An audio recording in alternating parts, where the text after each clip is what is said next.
Iran was once the heart of the great Persian Empire that stretched from Greece all the way to China. The country is full of rich history, bursting with colorful buildings and imposing palaces.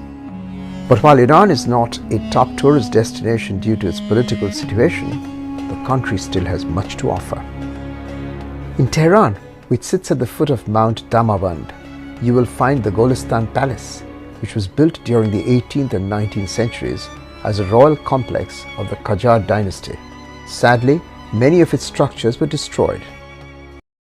Isfahan, home to the iconic Naqsh-e-Jahan Square, which dates back to the 16th century, is surrounded by ornate fountains and monuments.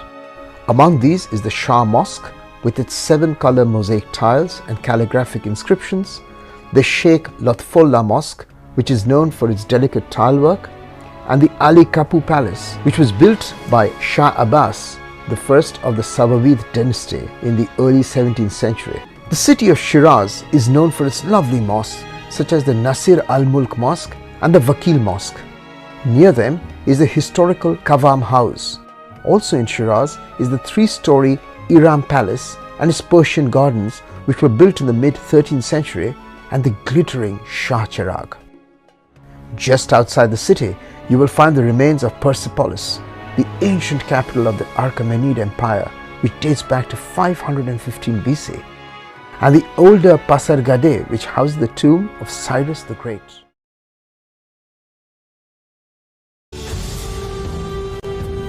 To our brothers and sisters across the world, Iran is on the minds of many right now. Earlier this year, Mahsa Amini was brutally beaten and imprisoned by Iran's morality police because she wasn't wearing her hijab correctly. Amini died while at the hospital due to cardiac arrest. This led to massive protests across the country and, by extension, massive government crackdown. Mahsa Amini wasn't the first victim of the brutal regime. No, not even close. The Iranian government has been inflicting terror on its people, particularly through the denial of basic human rights to women, since the birth of its current regime. However, her death galvanized an entire country to action. It not only angered the people of Iran into protest, but it woke the world up to a reality which Iranians have experienced firsthand for decades. It was the last straw in a long history of hate, oppression, and violence. In the months following Mahsa's death, Iran's government has cracked down on protests through any means they deemed necessary. Protesters have been shot dead in the streets.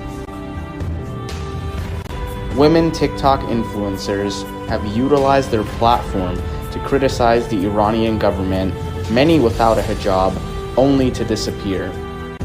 Protesters, over 450 as young as 10 years old, have been killed in cold blood as a warning against continual defiance.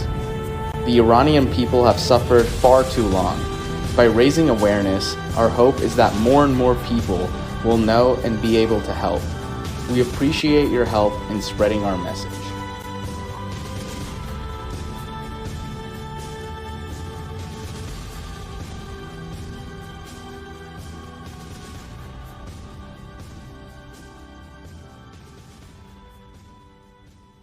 As a student in Iran, I am deeply troubled by the ongoing chemical attacks on girls' schools across the country.